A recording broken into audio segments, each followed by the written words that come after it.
오늘 하나님께서 우리에게 주신 말씀은 예레미야 45장 1절에서 46장 12절까지의 말씀입니다. 구약 성경 1125쪽에 있습니다.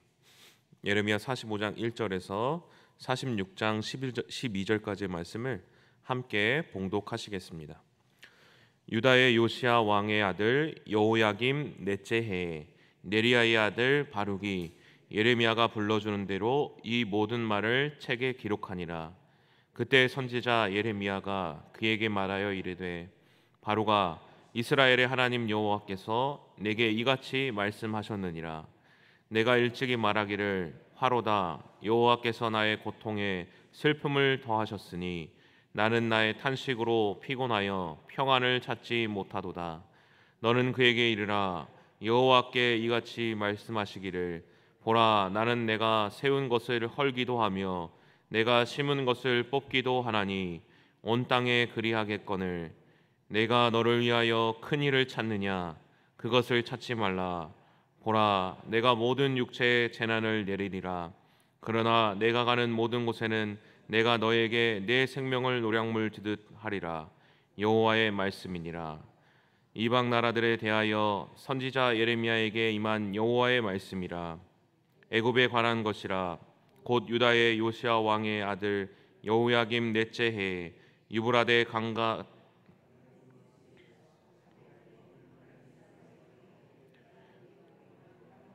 말씀이라. 너희는 작은 방패와 큰 방패를 예비하고 나가서 싸우라.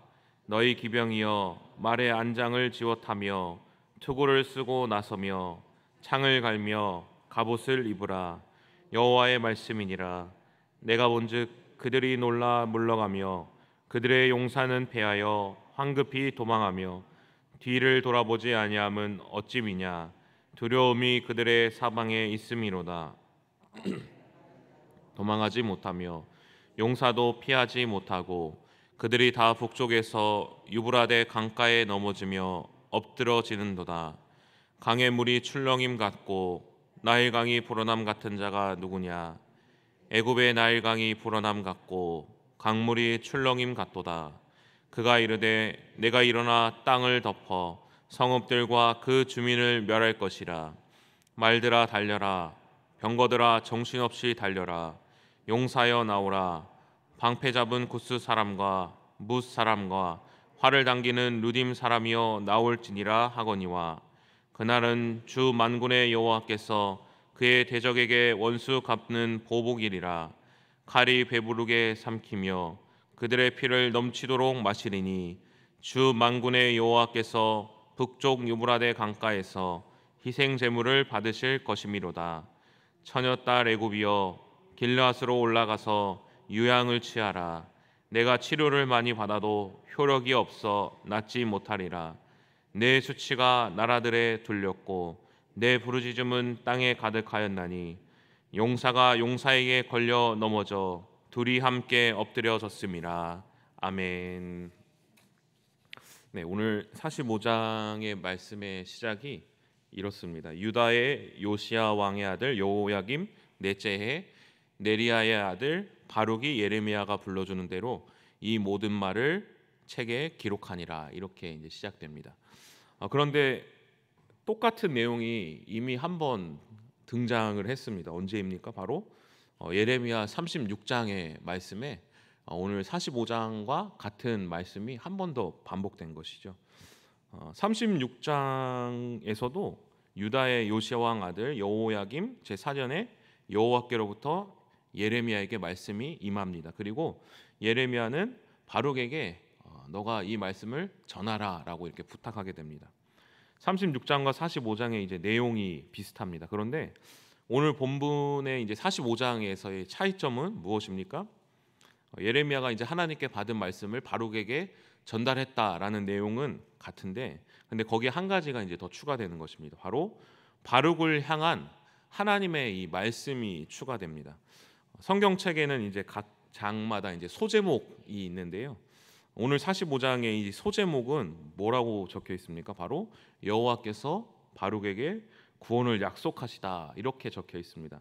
왜 하나님께서 특별하게 지금 이 이스라엘 백성들이 심판을 받는 와중에 특별하게 바룩에게만 왜 구원을 약속하십니까?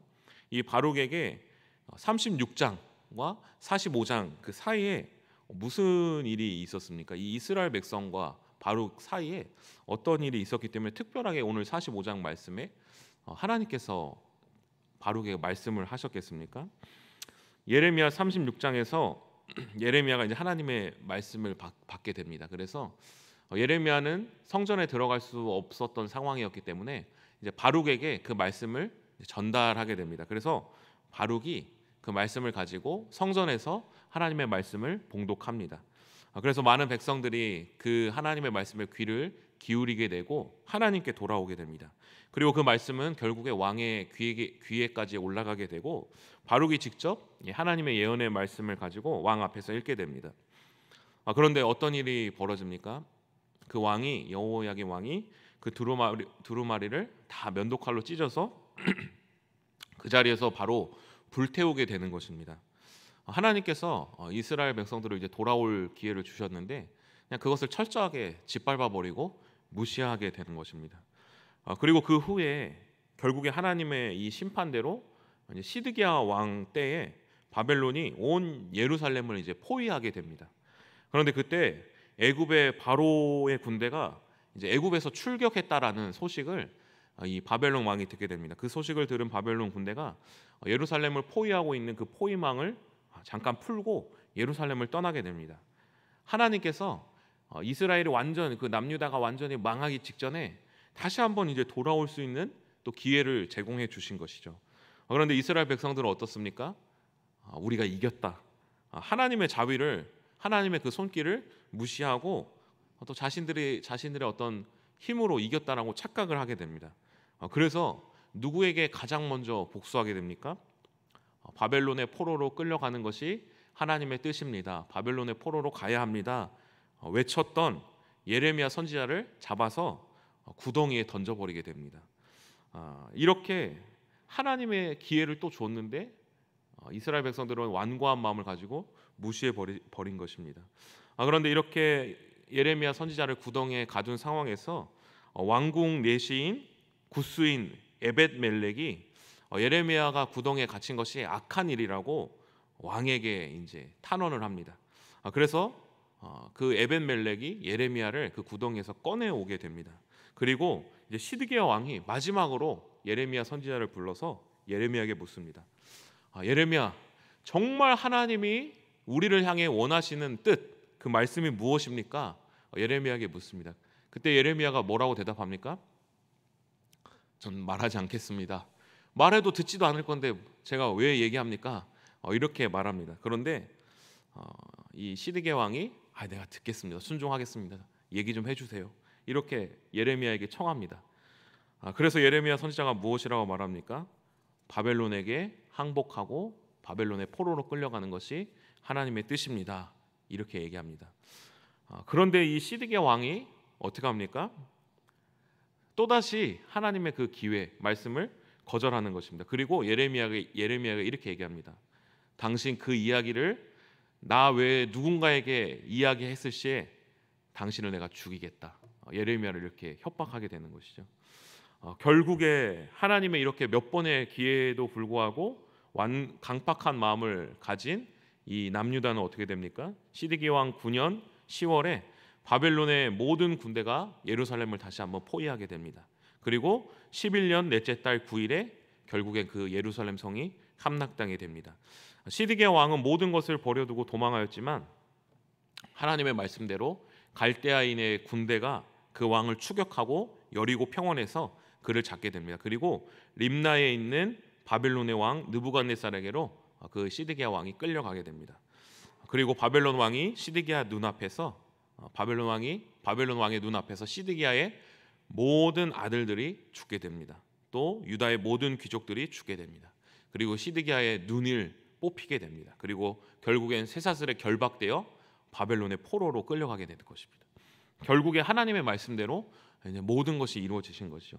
몇 번이고 하나님의 기회, 하나님의 어떤 긍휼의 손길이 있었지만 완고함과 강팍함 때문에 모든 이스라엘 백성들이 심판을 받게 된 것입니다. 이런 상황에서 이제 포로로 끌려가는 상황에서 예레미야는 어떻게 합니까? 바벨론으로 가서 좋은 삶을 살 수 있었지만 다시 그 남유다에 남아 있는 백성들, 여전히 완고한 백성들, 포로로 끌려가지 않고 힘들게 살고 있는, 지지리도 하나님의 말씀을 듣지도 않는 그 남은 백성들과 함께 살기 위해서 스스로 자진해서 예레미야는 미스바로 가게 됩니다. 이미 나라가 망했는데, 이미 다 모든 것이 무너졌는데도 하나님의 말씀을 끝까지 듣지 않고 포로로 가지 않았던 그들을 위해서 돌아간 것입니다. 그런데 그 돌아간 땅에 어떤 일이 일어납니까? 이제 바벨론 왕이 그 남유다에 세운 총독 그다랴라는 총독이 그 땅을 다스리게 됩니다. 그런데 암몬 왕과 바알의 사주를 받은 왕족 느다나의 아들 이스마엘에 의해서 이제 2개월 만에, 총독으로 세워진 지 2달 만에 그 그다랴가 암살을 당하는 일이 생겨납니다. 그래서 이제 남은 유다 백성들이 자신을 다스리던 총독이 암살을 당했기 때문에 어떤 마음이 듭니까? 바벨론 왕이 자신의 온 군대를 끌고 와서 우리를 뭐라고 하겠구나, 이런 두려운 마음에 빠지게 됩니다. 그래서 이 백성들이 어떻게 합니까? 자신들을 위해서 계속해서 경고하고 하나님의 말씀을 전해줬던 예레미야를 향해서 간곡하게 부탁합니다. 예레미야 선지자님, 제발 저희 좀 도와주세요. 하나님께 기도 좀 해주세요. 아주 바짓가랑이를 붙잡고 간곡하게 늘어집니다. 그래서 뭐라고 합니까? 예레미야 선지자님이 받은 말씀을 저희가 무조건 순종하겠습니다. 제발 하나님께, 하나님의 말씀을 우리가 어떻게 해야 될지, 지금 이런 상황인데, 그다랴 총독이 암살당한 상황인데 우리가 어떻게 해야 될지 좀 하나님께 여쭤봐 주세요. 이렇게 간절히 부탁합니다. 그래서 예레미야 선지자가 10일을 하나님께 간절하게 이제 기도하여 말씀을 받습니다. 그래서 하나님께서 무엇이라고 하십니까? 너희가 두려워하지 말아라. 그다랴 총독이 죽은 거 걱정하지 말아라. 바벨론 왕이 너희를 긍휼히 여겨줄 거다. 불쌍히 여길 거다. 너희가 이 땅에 머물러 있어라. 너희가 이 땅을 벗어나서 애굽으로 간다면 오히려 너희가 잘못될 것이다. 오히려 그 칼이 너희 애굽까지 따라갈 것이고 반드시 따라가서 너희를 반드시 죽일 것이다. 이렇게 경고합니다. 이렇게 하나님의 말씀을 전합니다. 그러자 이 이스라엘의 남은 백성들이 뭐라고 합니까? 아이고 감사합니다 선지자님, 아멘 하고 저희가 여기 있겠습니다. 이렇게 합니까? 아니다. 저 예레미야 선지자는 아주 간교한 묘략을 우리에게 내렸다. 사악한 간교를 내렸다. 지금이야말로 우리가 도망갈 때다. 애굽으로 도망가야지 우리가 여기서 남게 되어서 저 바벨론 왕의 군대에게 의해서 죽게 만들기 위해서 예레미야 선지자가 거짓말을 한 것이다. 이렇게 얘기를 합니다. 그래서 그 남은 백성들이 어떻게 합니까? 예레미야 선지자까지 데리고 애굽으로 내려가게 됩니다. 결국 하나님의 말씀대로 어떤 일이 벌어집니까? 애굽으로 피신한 유다의 사람들을 하나님께서 심판하게 됩니다. 그리고 오늘 45장의 말씀이 나타나게 되는 것입니다. 바룩은 36장부터 예레미야 선지자의 신실한 동역자로서 예레미야와 함께 그 이스라엘 백성들의 그 지독함, 그 변하지 않음, 하나님께서 몇 번이고 기회를 주시고 하나님께서 피할 길을 계속해서 내주셨는데 끝까지 버티고 끝까지 하나님께 매를 맞고 죽어가는 이 상황 가운데서 함께 끼어 있었던 것입니다. 예레미야 선지자 얼마나 하나님 아버지 앞에 신실하고 하나님의 그 길을 보여준 선지자입니까? 그런데 예레미야 선지자는 이스라엘 백성들, 그 완고한 이스라엘 백성들의 그 틈바구니에 껴서 바벨론의 침공을 받을 때도 함께 고통받고, 바벨론의 포로로 끌려갈 때도 함께 그 쇠사슬에 묶여서 끌려가고, 애굽에 내려갈 때도 함께하며 온갖 수모를, 하나님의 그 심판을 함께 그 이스라엘 백성들과 받았던 것입니다. 그런데 하나님께서는 이제 완전히 망해버리고 끝나버린 이 시점에서 바룩을 향하여서 예언의 말씀을 하시는 것입니다. 내가 너를 구원하겠다. 내가 너를 반드시 세워주겠다. 이렇게 말씀하시는 것입니다. 왜 이런 시점에서 바룩에게 하나님께서 이러한 예언의 말씀을 하셨을까 묵상이 되었습니다.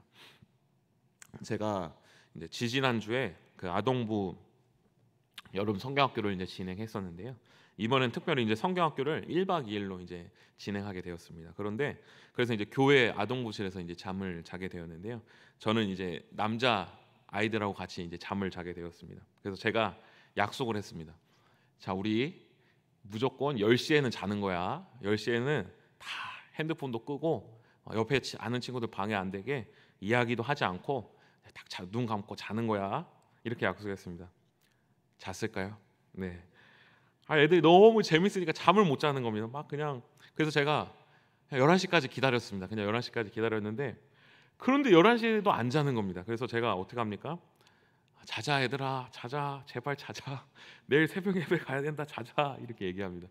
그러면 한 5분 정도 조용해집니다. 그러다가 갑자기 또 누가 뭐 이상한 얘기를 합니다. 그러면 갑자기 막 또 사방 부분에서 막 떠듭니다. 그럼 제가 자자 딱 이렇게 얘기합니다. 그러면 한 1분 정도 조용해집니다. 그러다가 또 갑자기 막 떠들어집니다. 그게 12시까지 이제 그게 그렇게 갔습니다. 근데 제가 느낀 점이 한 가지 있었습니다. 분명히 몇 명의 친구들은 분명히 자고 있습니다. 아무 얘기 안 하고 핸드폰도 안 하고 자고 있습니다. 그런데 제가 그 친구들한테 미안한 겁니다. 왜 미안합니까? 주위에서 친구들 목소리 때문에 이제 또 시끄러서 깨고, 제가 자자 할 때마다 그 친구들이 깨는 거예요.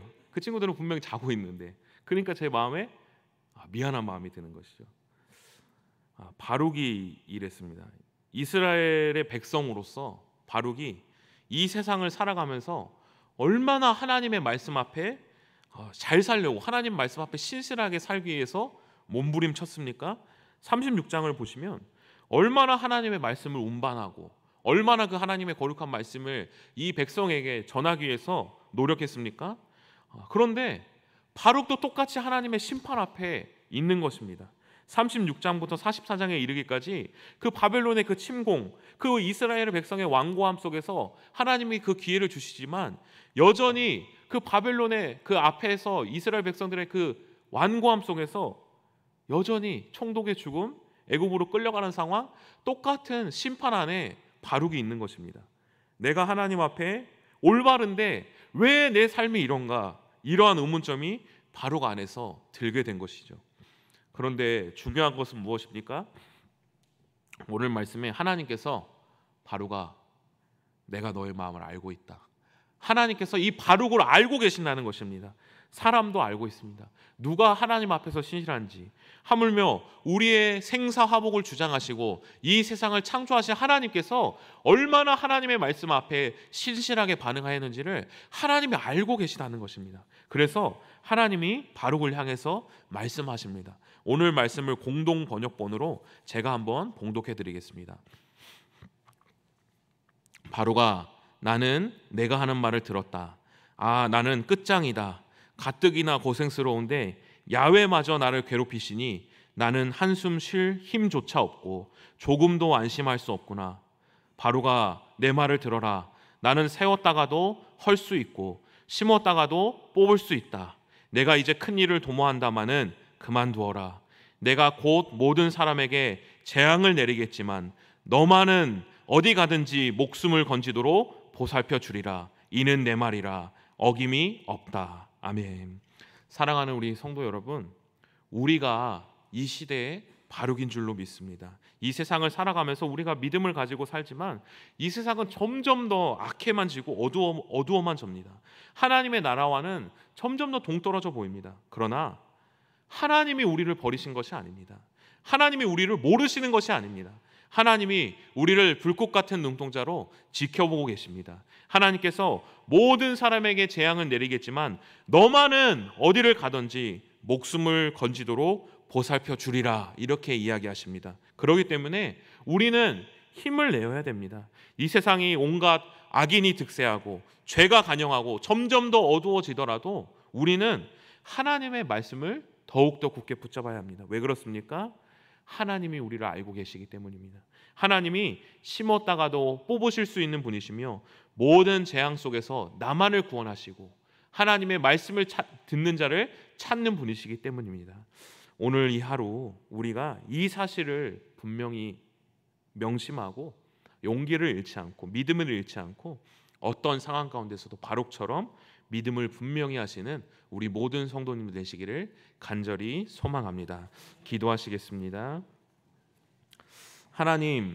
하나님의 말씀을 따라 살아가는 것이 이 점점 더 어둡고 빛이 없어 보이는 이 시대를 살고 있습니다. 그러나 하나님께서는 불꽃 같은 눈동자로 하나님의 말씀을 순종하는 자들을 찾으시고 또 그들을 지키시며 그들의 마음을 알아주시는 하나님이신 것을 믿습니다. 오늘 이 하루도 우리가 이 시대를 살아가면서 이 시대에 휘둘려 살아가는 것이 아니라 바룩과 같이 늘 깨어 하나님의 말씀을 따라 살아가는 거룩한 성도 될 수 있도록 인도하여 주옵소서. 예수님 이름으로 기도합니다. 아멘. 다 함께 주님께서 가르쳐준 기도하겠습니다. 하늘에 계신 우리 아버지, 아버지의 이름을 거룩하게 하시며 아버지의 나라가 오게 하시며 아버지의 뜻이 하늘에서와 같이 땅에서도 이루어지게 하소서. 오늘 우리에게 일용할 양식을 주시고 우리가 우리에게 잘못한 사람을 용서하여 준 것 같이 우리 죄를 용서하여 주시고 우리를 시험에 빠지지 않게 하시고 악에서 구하소서. 나라와 권능과 영광이 영원히 아버지의 것입니다. 아멘. 우리 이 시간 계속해서 기도하실 때 오늘 주신 말씀 붙들고 먼저 기도합니다. 하나님께서 우리의 마음을 알아주십니다. 다시 한번 믿음을 가지고 이 세상 가운데 주님을 바라보며 담대히 나아가는 오늘 하루 될 수 있도록 함께 기도합니다. 성령으로 충만하게 하셔서 오늘도 마땅히 기도할 바를 알게 하시고 이를 통해 모든 것을 합력하여 선으로 이루시는 하나님을 경험할 수 있도록 가정을 위해 기도합니다. 우리 가정이 말씀의 권위를 인정하며 말씀으로 살아가는 믿음의 가정 될 수 있도록 교회를 위해 기도합니다. 하늘의 복을 받아 세상의 복이 되라는 표어와 같이 하나님의 복을 먼저 누리고 그 복을 세상에 흘려보내는 제사장된 교회 될 수 있도록 이번 주에 중고등부 수련회가 진행됩니다. 성령의 충만한 수련회 될 수 있도록 또 우리 자녀들이 하나님의 사랑을 경험하고 예수 그리스도의 사랑을 인격적으로 만나는 은혜 충만한 수련회 될 수 있도록 함께 기도하겠습니다. 이 나라가 하나님의 주되심을 열방에 전하는 동방의 예루살렘이 될 수 있도록 이 시간 주님의 도우심을 간구하며 함께 기도하겠습니다. 성령 하나님 아버지, 오늘 이 시간